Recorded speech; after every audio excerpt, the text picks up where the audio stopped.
as long as we make the show. We can be the best or we can be the worst. We can be the best thing you ever heard. With the motor singing and the grandstands ringing, it's hard to put it all in words. But this is how we ride, this is how we do. Riding mud, sliding up higher in the groove. Don't give a damn about the cash we're spending. With the time we got, we choose to play it on the go, to stay out on the run. We all high, wild, and handsome. Ain't telling you what's right or wrong or what to choose. Hey, but this is how we do. This is how we do.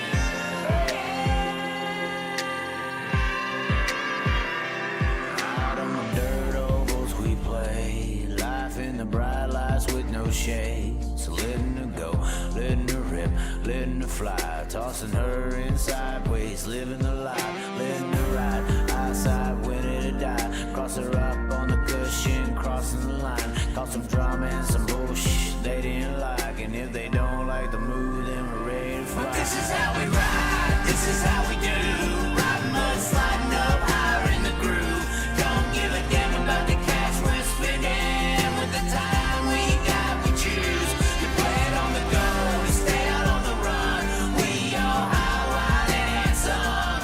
Ain't telling you what's right or wrong or what to choose. Hey, but this is how we do. This is how we do. This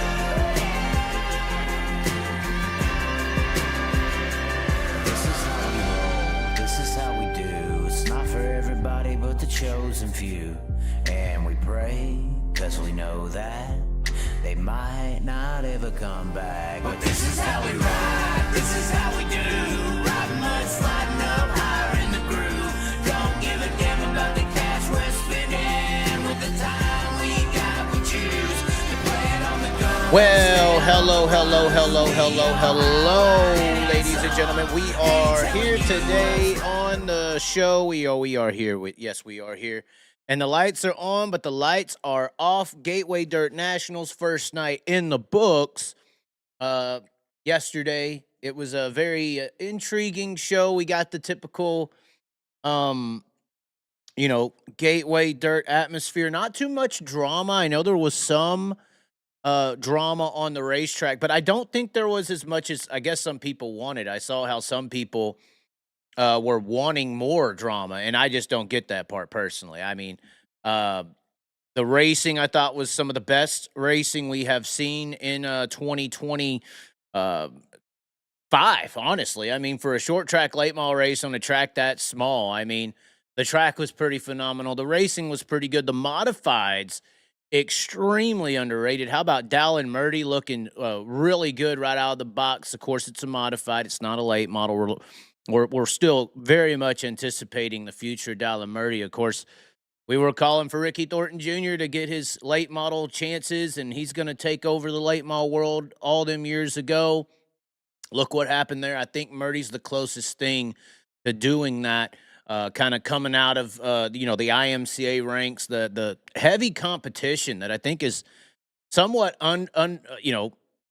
not appreciated enough. I mean, in IMCA stock cars and IMCA modifieds, if you can win some of their biggest events with the amount of competitors, and I would say competition, once again, I don't think that, class necessarily in all of motorsports determines your skill ability. Like I've always said, IMCA stock cars, it's harder to win in IMCA stock cars than NASCAR stock cars, for instance. I still think that's true. Just because the affordability, the amount of competitors, talent in racing is kind of spread throughout due to the amount of money it takes to race NASCAR or race super late models or race 410 sprint cars. This is why I give credit to the 305 divisions of the world. So it's going to be very interesting to see how Dallin Murdy does. Obviously, we already got our example with Ricky Thornton Jr. of how tough that competitive landscape is, but it's going to be interesting going forward. Of course, new drivers, new set of modified and late model drivers here tonight at Gateway. We're doing this early show today because we are going to be heading to the Dome. Yes, that's what we're going to be doing. We're going to take it to the Dome. I tried to miss out, but what is it? FOMO, fear of missing out. Yes, we have that fear, so we're going to be going down there to check out the probably won't make it down there to see the racing in person tonight, but we will be in the building tomorrow at the Gateway Dirt Nationals. But I thought it was a great race both nights, or last night. Sorry, I thought it was a great race. I thought the track was perfect. Really, you could move anywhere, bottom, top. I know the top was dominant, but you saw some guys working the bottom side of the track. Obviously, half the fields. Once we get the full fields come Saturday, I think if we have a similar race condition, that it's going to produce great racing action. Of course, last night you did have Bobby Pierce win, and of course, we'll look at the web count just a little bit. We're gonna show some late model stuff. I know the sprint car people are going crazy. Bobby Pierce did win the opening night. I mean, in this car, which is a really nice car, and I know we got this Gateway paint scheme challenge, and everybody's kind of giving it to what is that car? The Garrett Albertson car. Everybody just thinks that this car is going to win the paint scheme competition at the Gateway Dirt Nationals, and rightfully so. I mean, this thing, it's a throwback all the way around, not just in the paint scheme, but the body. They even got, Back to the Future schematics inside the vehicle. But the body style, the nose, the pillars, just everything about it is amazing. And there are some competitors in this. Some would say the Bobby Pierce car is a competitor. We're just gonna obviously Pierce won last night. We're gonna just talk about the paint schemes just for a minute here because I think a lot of people are giving it to Garrett Albertson. I don't think that is fair. Do I think that the Bobby Pierce skin could win it? And these are some pictures here from Dirt Man Photography. There's some different skins rolling around. I call these skins. I know some people call them liveries. But the Bobby Pierce skin, and how about that? That was so sad for Tyler Erb. I feel so bad for Tyler Erb. Had a great qualifying effort. And then the motor blows. I mean, that just wasn't good for the 1991. But I think that the Bobby Pierce skin could win it. And I know I'm going to get hated for this, and that's fine. I'm going to be in the building. I might get slapped around by Abby or something. The big mistake with this car, yeah, God, I can't, but I'm not, it's great. It's great. Big mistake to me with this car is the finish. I'm sure my people over at Impact Signs, Awnings, and Wraps would agree with me on this. No, I'm just playing. Can't speak for them, but they do some pretty badass stuff.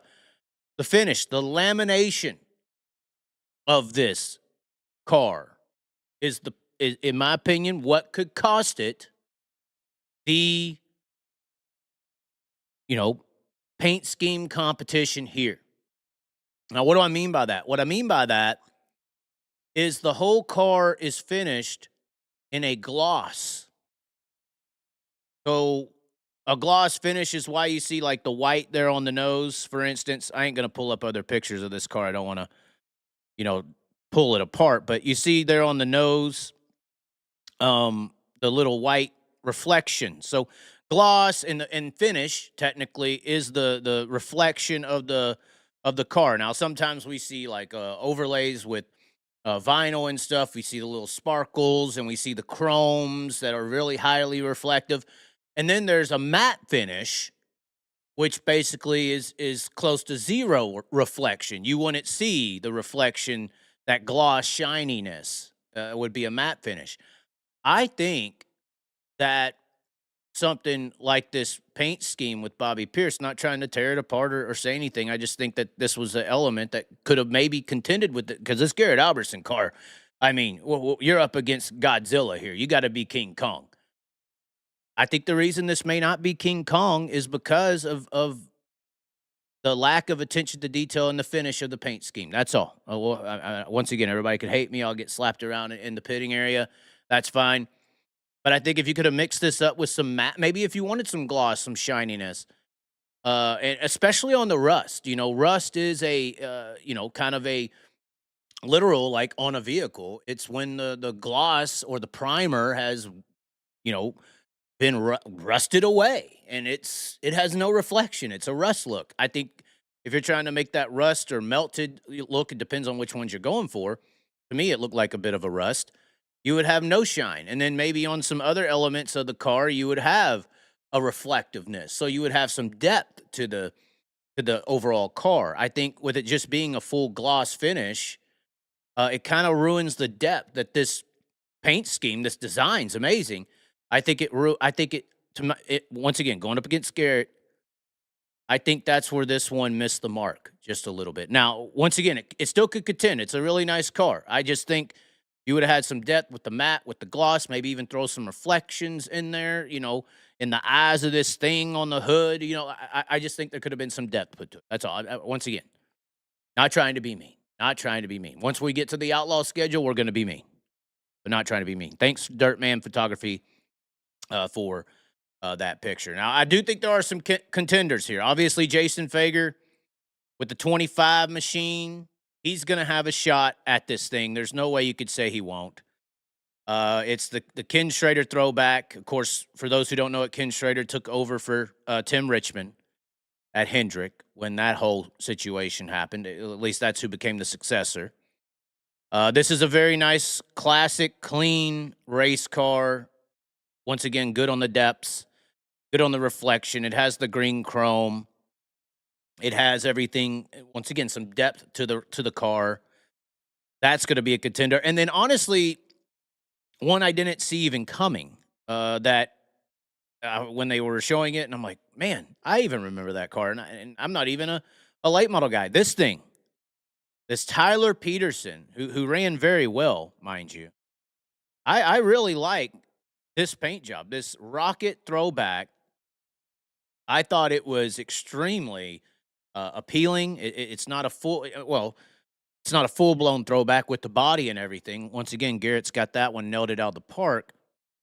But I do see like a pinpoint accurate throwback for this rocket car. Of course, the rocket house car that this was emulating from the very early days in the 2000s, 90s, I think, too, as well, maybe. I don't know. I'm not a big late model guy, but I even remember this car. It was that iconic. I think this one could give Garrett Albertson a run for the money. So those are the ones that I think could give Garrett Albertson a run.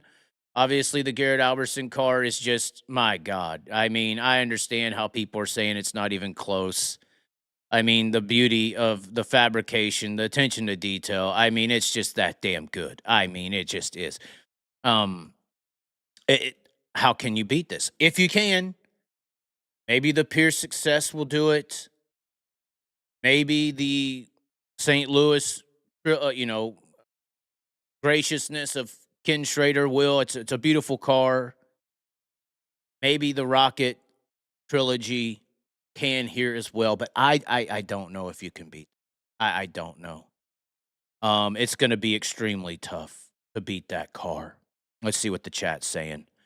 I'm sure the chat has a little bit of an idea. Oh, let's see here. Oh, come on. The chat's been messing up. I don't know why this chat's been messing up. I've been having frustrations with this, but here's the chat finally. Yeah, okay. On the track, yeah. Oh God, they're in here cussing. Never watched. Where do you restart from? All in the chat. I mean, in staging, where late models and mods for parking is. What is y'all ain't even talk? Thank you, Hammer Down, for the $4.99 super chat. We'll see that in January. I mean, I'm just saying. But it'll be interesting to see how this all works out. Now, I'm sure a lot of you are here for the title to look into this World of Outlaws schedule well. We are going to do it. By the way, I know I praised Mansfield Speedway for doing their content to a very high level in marketing their racetrack, their speedway over there. I think they're doing a tremendous job at Mansfield with video content and such. But the World of Outlaws got pretty damn close here yesterday with the schedule release, even though, once again, Mansfield, just saying, hold on, we need to do this. We need to do this. Mansfield did this. So, I mean, They're kind of taking a page out of Mansfield Speedway's book when they did this release. I mean, give credit where credit's due. But when you go into the Mansfield page, where is it at? They got so much stuff you can't even see it anymore. Hold on, where is it at? They did their schedule release. There it is, right there. So they did kind of a video game schedule release themselves. That's how they did their schedule release at Mansfield. They did it obviously isn't the World Outlaw game, but they did a video game theme to release their schedule. And that's how they put out their schedule for 2026. So, I mean, in the same wheelhouse, I think that's why this is so, put together well, and why this is trying. It is going in the same wheelhouse as what Mansfield did. I think more people need to start going down that path of promotional items. But they did nail it. They did a new World of Outlaws cover with the throwback scheme. They did the loading with the memory card, PS2. All of us, we understand this as adults, millennial adults, by the way. And then they got they had the themes, the audios, everything sounding just like the game we all remember. And they released the schedule as they clicked through on the career mode of the not actual game for 2026, but the throwback game 2026. We see some dates jumping off the calendar. Like, wow, I didn't see that coming. Creek County being one of them. 81 Speedway, I-55. It's just going down the list here. There are some obvious, dates we saw coming. I know a lot of people in the Wisconsin area were questioning what's going to happen around the Plymouth date. Angel Park, obviously, going to be on the backside of the Plymouth date. That's going to be in June, I believe, or July, first week of July. We'll see here in just a second. It's getting there. But that Plymouth date, I think a lot of people in Wisconsin are kind of upset. That right there, that Hartford date. Even though, I mean, I think it'll be a good show. Hartford, Michigan, it's a big track. It usually races well. It's been a while. But I think a lot of Wisconsin people were hoping that date was going to go somewhere in Wisconsin, somewhere new, somewhere different. I heard a lot of Dodge County people were saying.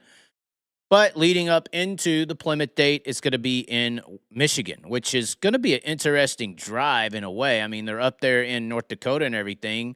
And then so you're going to pass everyone and go all the way over to Michigan and then come back to the Wisconsin area. Obviously, then you got your summer months leading into Houston. Then you jump over and you go to Cedar Lake, which that's fine. That's good scheduling. Wilmot for a 2-dayer. In and out of Wisconsin once again. Attica, then you got your Kings Royal weekend. Then up to Osh weekend on the new weekend after Kings Royal. That'll be interesting to see who all travels. Weedsport has a 2-dayer. Baps, then another 2-dayer. A lot of 2-day events, which is good. For most people. I-55, same weekend. Knoxville up against NASCAR. Some people are mad about that. And then this is where it gets a little bit interesting as well. Obviously, we have that traditional swing up to the Dakotas. But then we got the swing down Huset's and then Belleville. Now, that is going to be interesting. Going to be interesting for a few things. Safety is one of these. This is on September 11th, by the way. Oh, God. Oh, God. Hopefully not. Crossing fingers. Safety is a thing that people are concerned about. Fencing, blah, blah, blah, blah, blah, blah, blah. I don't know if they're doing safety upgrades to Belleville, but right now it's still the tradition. From my recollection being there, what was it, last year? It's still just a guardrail around the top of the track. Very huge, very fast facility. I believe Dane Lisowski and a bunch of drivers are known for saying this is the fastest racetrack in the world. And I think that's why they went away. One of the fastest racetracks in the world, not very great fencing around the track, none, a guardrail. And I think that's potentially why they quit going, safety issues or whatever. That they started using that issue as to why they left a lot of tracks. But who knows? Is Belleville upgrading? Is the city going to invest? I don't know. So maybe things could change from now until then. But if it does go and it's just a guardrail around the racetrack, it's America. Choose to do what you want, race however you want. But some of these other facilities where potentially the tracks are being told, well, your track isn't safe enough, or we have an issue here. If Belleville stays how I remember it with the guardrail and they're racing the big track, if they're not racing the quarter mile, I would assume not, because they said get the radar guns out for this one. Then don't use that excuse to anyone ever again for potentially not going to their track. Because one of the fastest racetrack in the world, according to drivers, with a, what is it? Maybe a 3.5, 4 foot guardrail around the track. Maybe. And that's it. Once again, I look forward to it. I think it's great. I mean, I think there should be safety improvements and a new stature of how to be and how to act, but I also believe in fair treatment. So, I mean, that's the situation here. Y'all want to do it? That's fine. I'm looking forward to it. I think it's going to be intriguing. Do we know if there's going to be a fence or not? Who knows? But at this point, you can't deny going to any racetrack in the country based on safety if there's not a fence put up at this track, because it's the fastest racetrack in the world and it's got a guardrail and sayonara. Y'all may have put this on September 11th for a reason. I'm just saying. Cars have improved, safety's improved in that area, but that's all I got to say. After this one, though, that's the intriguing date as well, Dodge City Raceway Park. So the trail's making more sense. It's not going from Nodak to Michigan and then back to Wisconsin. It's making more sense here. And then you got 2 weekends in California that are TBA. And it says West Coast.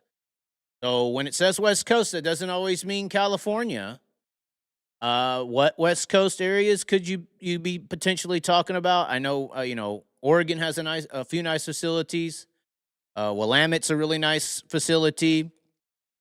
California, obviously, there's some options there. Back to Belleville, would Calistoga entertain one of these weekends? I think that would be huge. Obviously, you would be like, oh, well, that's Rico country. They're not going to go up against High Limit, or they're not going to book a show with the Outlaws. But they booked the NARC show there last year on the same weekend as the Skagit race. While High Limit was racing on the West Coast, they had a show. So if you're Calistoga, you're trying to have a big, giant premier national series, I didn't see their name on the High Limit schedule.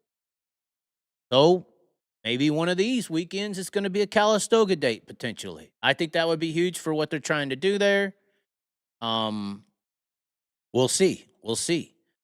The end of the year kind of goes as planned most of the time. Williams Grove, then they do a swing through Ohio. And then they got some TBAs in here as well. There's still the swing through Ohio. I believe that's a Friday at Lincoln Park. So we're in Indiana, and then TBA the next night in that general facility of an area or vicinity of an area. So they're in Indiana. Who knows who would pick that date up?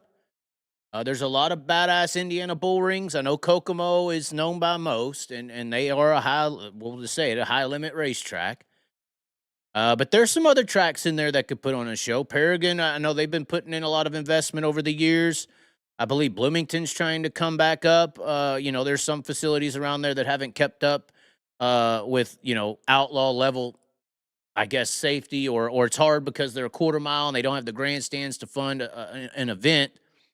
But who knows what that October 17th date could be. It doesn't necessarily even have to be in Indiana. I don't know if like a track like Paducah would entertain that date. I know a lot of drivers and people like that racetrack down there in Kentucky. It would be on the way to the next weekend, which is one of the more intriguing additions to the schedule.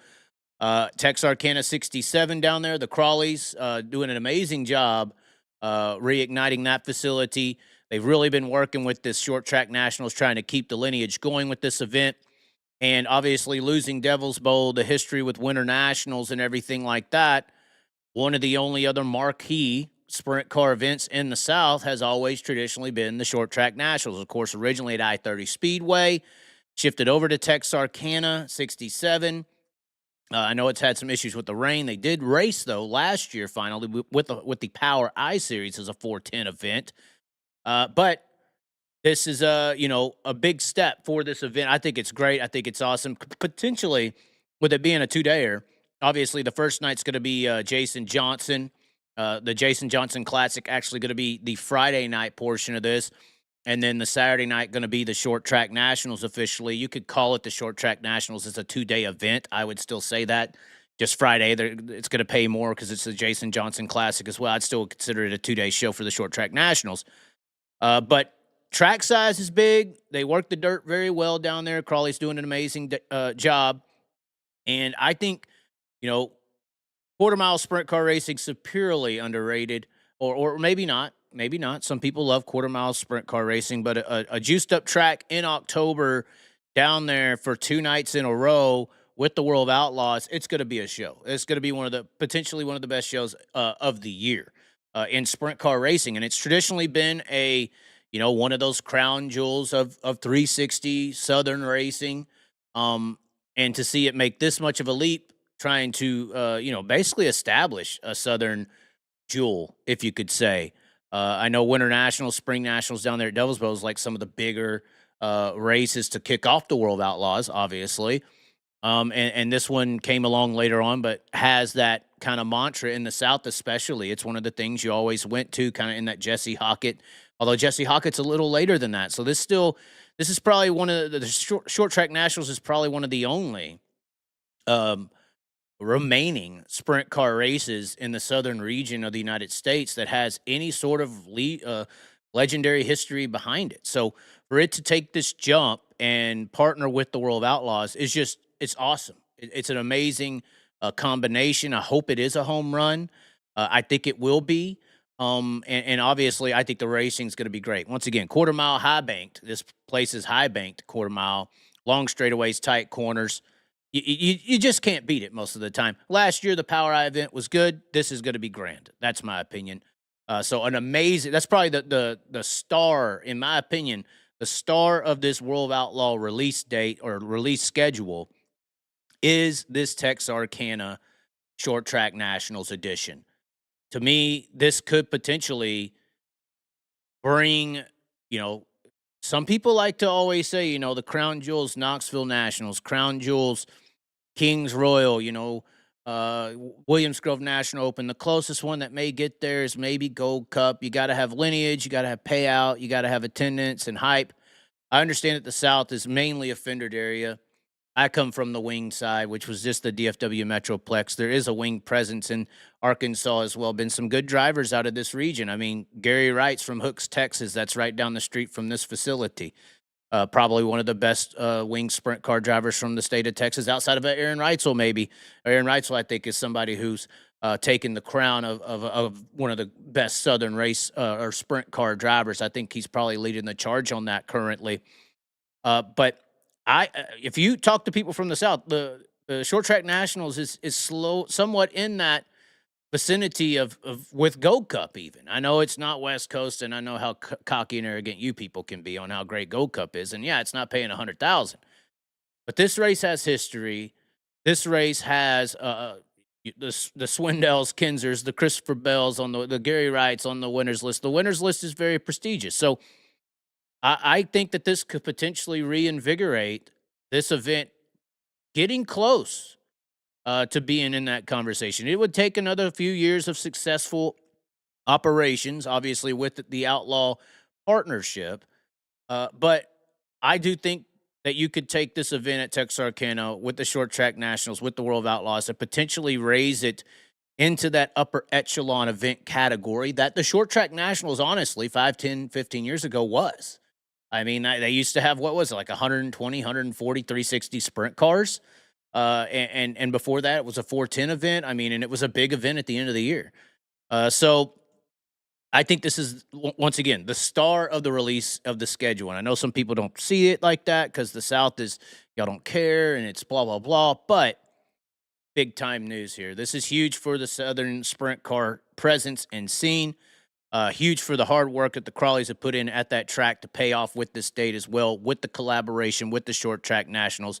Win, win, win all the way around with this event. And October 23rd, 24th, I probably need to look at the high limit schedule. I don't think they're racing that same weekend. I think this is the weekend actually after their TMS finale, because that's traditionally in the teens of October. So you'll have the high limit teams in the region.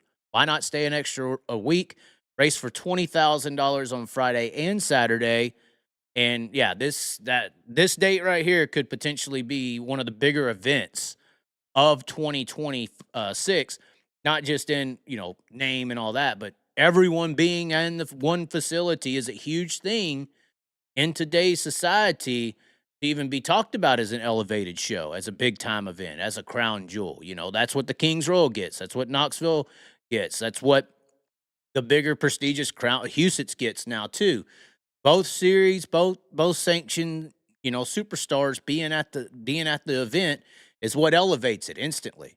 If you're on a date and it's one or the other, yeah, you got a outlaw or a high limit date. That is what it is. But if you're on one of those weekends, you're paying big money, like 20 to win 2 nights in a row. It's pretty good. If you're doing something in that category, and then also one or the other series is off and everyone's there, that elevates the show. That elevates it instantly. This has the ingredients to be one of those shows. Just once again, the star of this schedule. And then, of course, I believe it's 2 weeks after this, you have the World Finals, which is slowly elevating and has gradually increased over the years as far as quality of race conditions. There is still a dust issue there and all that, but it seems like it's not as bad as it was. There is some investment. The racing between all three classes is probably some of the best it's ever been the last 2 years. The World Finals is, and they can call it Crown Jewel, but I think it's really getting almost maybe bigger than that. It is becoming slowly a Super Bowl to end the year for sure. The points championships, who knows how that's going to work out, and obviously those are the talking points because it's a championship weekend for Super Dirt Car Series, the late models and sprint cars with the Outlaws. But I think the event has slowly progressed in the ability of the racetrack, the racing between all three classes. I do like the 4-day format a little bit more. The only thing that bothers anyone at that time of the year down there is the weather, but it could be hit or miss. It could be hit or miss, and obviously they're filling the damn grandstand, so it doesn't matter. So I think the schedule's pretty damn good. We'll see what happens with the West Coast, but I'm really excited for that Texarkana 67 weekend. I think that, once again, I think that could be one of the elevated shows, kind of, I guess, for most people out of nowhere, but for people who are from that region, that's kind of what that region needs is more of a staple marquee event to be on the map. And I think this combination could provide that. So 2026 schedule is good. Not too many new obvious tracks. Texarkana is on there. They had some notes. Hold on. Let's see what they got noted down here. Obviously, Florida in February. Welcome back, Nodak, Hartford, Belleville. We already had our opinions on that. I think it's going to be awesome. Mansfield's got a date. Creek County, I think, will be a pretty good show for a one-dayer as well. I like to see bull rings on the schedule. It's awesome. It's nice.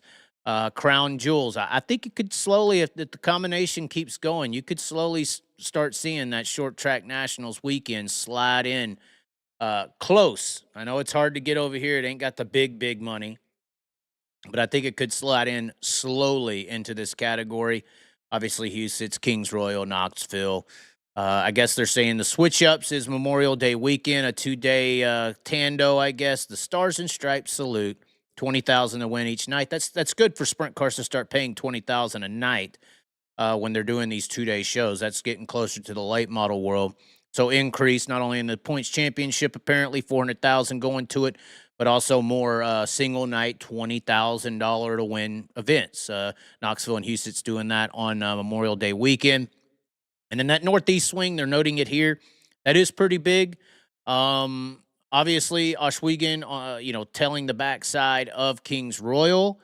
I think that's good for scheduling. I think that's bad for potential travelers coming to it. But I do think that it's a big enough Canada-based event that you'll have plenty of fans The Weedsport 2-dayer, I like that. I like slick track.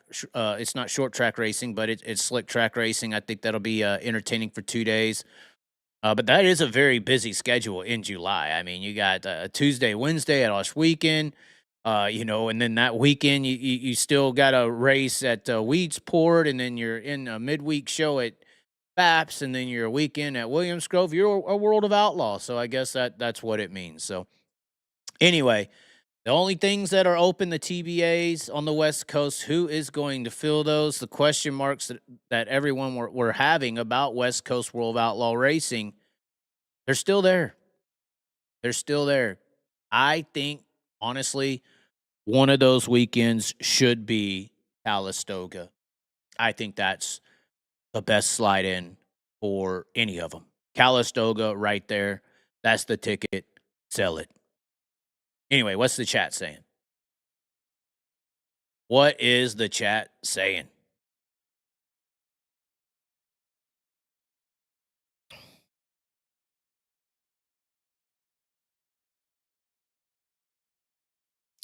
Outlaws need Drummond or Granby in Canada on the schedule. I mean, it's kind of full.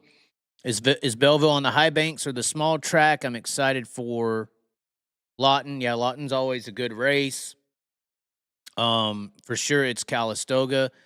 I don't know. It'll be interesting. As far as the Belleville question, I saw people. I think I saw the Belleville High Banks actually post that they were having a World Outlaw race, and they said get your radar guns ready. So for them to say that, that means that race is going to be on the half mile. That's what I would think. The Outlaws did some solid work with their schedule reveal with the retro theme. Yeah, it was awesome. Chaz, how many shows you going to hit at Houston's? I don't know. I mean, we'll see. I want to get updates on this dirt. We're planning to have Taylor Queering on the show here, so we could talk and give some updates as far as what they're doing there with the dirt at Houston's. Obviously, it's not a very far driving vicinity for me to attend. It's about as far as I'm about to travel to go to the Dome. So we'll see. We'll see. But I am interested to get Taylor on the show and have some questions about that. We might as well get on to the final topic of the show here. I know y'all are, some of y'all are upset, I guess, at how we conducted our Donny Schatz off-the-cuff interview, by the way. It was a Boom Briggs interview, and then all of a sudden you got Donnie's nieces on there who are actually competing at the Gateway Dirt Nationals. I thought the Layla did amazing last night in the 15, was very smooth, very, very competitive, and then got tussled up there racing for, I believe, the second spot, which would have transferred her into the main. Starting position was huge at Gateway. I believe that was Layla in the 15, and Amelia, I believe, is in the 1. It's hard to keep up with them. They're twins to begin with. But once again, I still believe they should change the last names to Schatz as a stage name. Layla Schatz. That sounds good. Amelia Schatz. And now, instead of saying that, we're saying Eichenshanks and all this. I'm like, who's getting shanked? I don't really know. But it is St. Louis, so I guess it fits the event, or at least the area. But yeah, they're going to be racing tonight. The 1 car, I think that is Amelia who is running the 1 car. Did very well. But they came on the show. Then y'all peer pressured me as I had a few beers with Boom. We were just sitting here drinking, having a good old time. People were saying I was running over Boom, which had a delay in there, and I was trying to keep the conversation working with a huge delay. You can actually go listen to the show, and we hang up and recall because of the delay. But we're just, and most of the time when I get on these shows with these people, I'm just talking to them like we're sitting here. And, when we're sitting here and people are talking and they say something and you want to hear more about it, you kind of interject and say, whoa, hold on. What do you mean here? What do you mean there? What's this? You're thinking, you're not acting. And I don't really get on here and act. I know some people sometimes say, Chaz, off the show, you're different. Well, if we get on the same damn topics and the same conversations, in the world out here, when you meet me and say I'm different, then that may happen. But most of the time when I'm meeting people, we're just generally talking about this or that, or we're sharing beers and laughing, or we're watching a race or something. It's not talking about a certain subject. So if we get into subjects, this is what happens. And so that's how I act as myself, or act like I'm having conversations with friends on the show. And that's just what happens sometimes. And especially when you get Donnie on here, and it's for a limited time, obviously. And there are some things that the fans want to know that we kind of try to speed it up. We kind of, well, what do you think about this? Or what about that? Or this, that, or the other. You try to keep the conversation thinking more so than going, obviously. But it's a conversation. Y'all people are used to interviews. You know, if this was Joe Rogan or something like that, y'all wouldn't have these problems. You know, I know people don't talk over each other all the time in these conversations, and there was plenty of moments in there with Donnie that it didn't happen, but there are some moments where it does. So, but that's conversations with buddies, with friends. After having a few beers, you know, I get lippy even more when I have a few beers in me. So that's what happens. Y'all don't like it. Y'all don't approve. Talk to Donnie about it. He doesn't matter. He doesn't care what people think. It is what it is. Chaz, get the thicker skin. But on the follow up, we you know, not only just the follow up, but during the show, obviously Donnie said that he is going Outlaws. It is a team that he believes, or a situation that he believes can instantly put him in the same categories as Buddy Kofoid and David Gravel and contend for a championship. Now, it is almost impossible for me to sit here and think of any situation out there that is available as far as team, crew chief scenario that could compete right out of the box, that isn't already competing at that level, that isn't competing, that's going to show up with Donny Schatz and just start doing it. It's crew chiefs. I mean, teams, funding. I mean, it's just like, what is this coming? Now, we don't know, even in our private conversations with Donnie, we don't know who this is. I can tell you right now, all the other people telling me what they think it is, it's not it. All this other stuff y'all been hearing, this, that, and the other. And I think maybe if you're up there in the Houston area and you think that it's this or that, I'm just saying it may not be. It may be something somewhere around there, but it's more so a car hanging from the top of the shop than one that's in it. That's all I'm going to say. But maybe. That's just me guessing. But what I can tell you right now is that the news of where Donny Schatz is going to compete for a 2026 World of Outlaw Championship, the actual news of that happening and what it is will be out before PRI. I do know the exact date on when everything is going to come. And I accidentally blew the lid off of the TSR deal by guessing Rico. I was just literally guessing live on a show, and I blew the lid off on that one. But not going to necessarily say when this is happening, but it will be prior to PRI. So y'all just be prepared. I can't wait. I can't wait. We're going to be having a show on the heels of it for sure, because I'm intrigued. I don't know, which is good for Donnie not to tell me, and nobody knows it. This thing's it's tightly secretive. But I do know when it's going to be announced. I can tell you right now, it will be before PRI, which PRI starts next Thursday, Wednesday, Thursday. It'll be before that. So it's coming. We're all going to get to find out what this big Donnie present is. We're going to find out, and I look forward to it. Well, that's what's happening.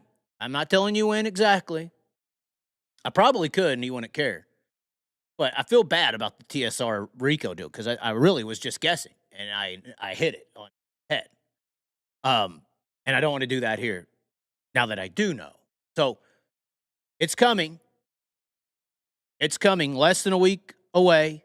Less than a week away. It's less than 4 days away. Less than 5. I think that's 5 days till PRI. But it's coming prior to PRI. And it's a bombshell for me. So this is the build-up. The The build-up's coming. Santa this is like the night before Christmas. It's like you see the little Santa on the news channels. He's traveling through the sky. He's coming. The chimney is about to be slid down, and the present is right around the corner. Who do y'all think it could be? That's what I want to know. Who do y'all think it could be?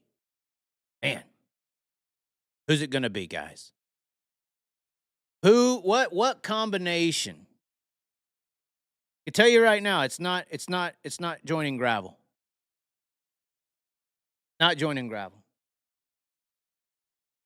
At least based to, and Donnie didn't say that, but based on my personal sources, it is not joining gravel.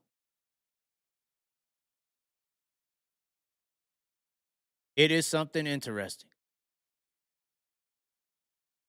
It is something interesting, and I don't know what it is. I don't know what it is.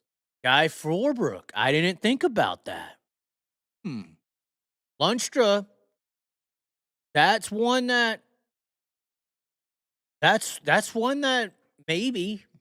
That's the one I mean, I think that could be a partnership for sure, because that car was fast when Donnie was in. Lunstra and Donnie went very fast, and it did have some Husett support on it. I think the shop Husett was stickered on the wing. But Lunstra Forbrook, 15. Ooh. I mean, that, I didn't think about that. That makes some sense. It's a 15. I would think it's a 15 for sure. But the number's not, it's Donny Schatz. It's going to be a 15. But if you could get Lunstra support and Forbrook combined with Forbrook as a crew chief,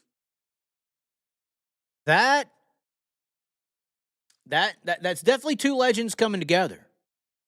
That's about, honestly, that's about the only one. That combo right there could be, I think that might be it now. I have no idea. I have no clue. He wouldn't tell me nothing.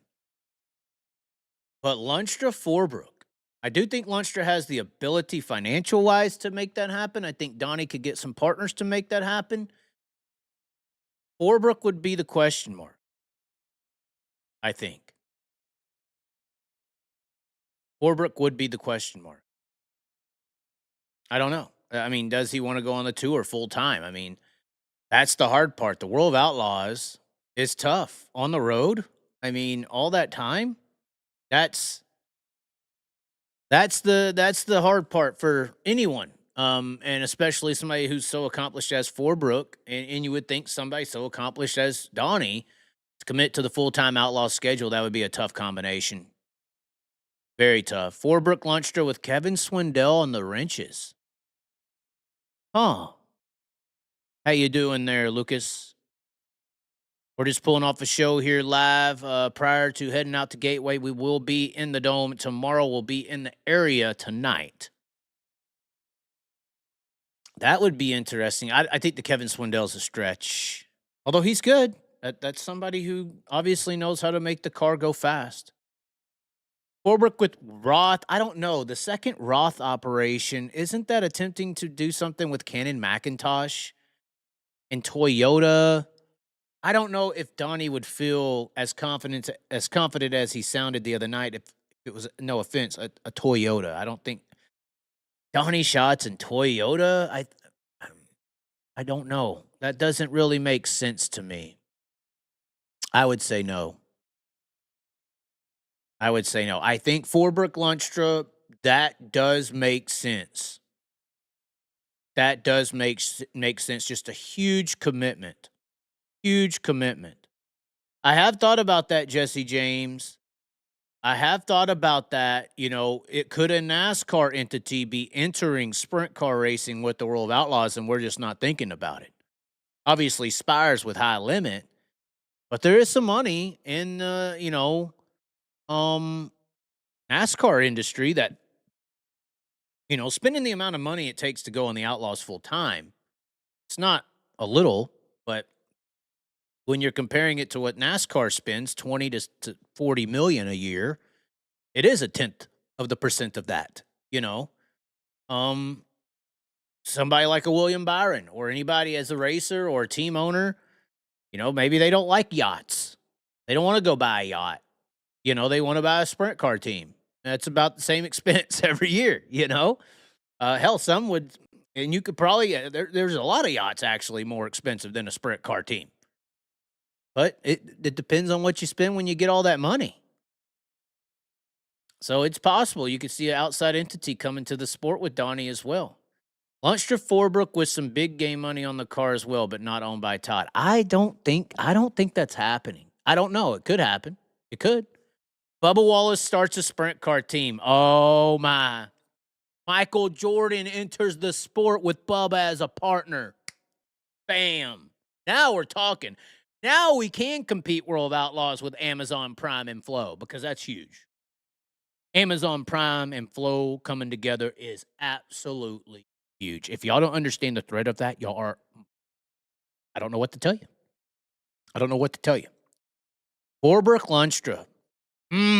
That would be the guess, but I'll tell you what. We ain't going to have to guess. We're going to PRI. We're going to be able to have a live show on what's happening next year with Donny Schatz. The news is hitting the block before PRI. And it's so soon that we're going to be able to do a show about it. Maybe with or without Donnie on the show, I don't know. But it's happening before PRI. We're all going to know what it is. But the best guess I've heard so far, and I don't know it, is Lundstrom Forbrook. That's a viable guess. 100%. Anyways, ladies and gentlemen, thanks for tuning into the show. That was it. Outlaw schedule, gateway, paint schemes, Donnie's plans. Who knows the truth? Who knows what's really going to happen? But anyway, thanks for tuning in. Be sure to like the video, subscribe to the channel. Links in the description to join the support. PayPal, Venmo, we need it. We just dropped too much money to go to the Dome. Once again, we didn't get the money up to replace my vehicle, so we're having to rent a car. That's just great. But it is what it is. You want to join the support of this trip, do it. We have some big 2026 plans, operations in mind to take this thing to the next level. It's going to be fun. It's going to be very entertaining here on the show. Hopefully you enjoy the coffee version of the Chaz more than the drunk version of the Chaz. Sorry, Donnie and everybody got that version, but blame Boom Briggs. Blame Boom Briggs. You're going to get plenty of the drunk Chaz at the Dome. Okay? Especially tomorrow. We'll see. Anyways, we'll see. Anyways, ladies and gentlemen, thanks for tuning in. Once again, subscribe, like, follow, whatever y'all do. And as always, we love you. We love you. Catch you next time, ladies.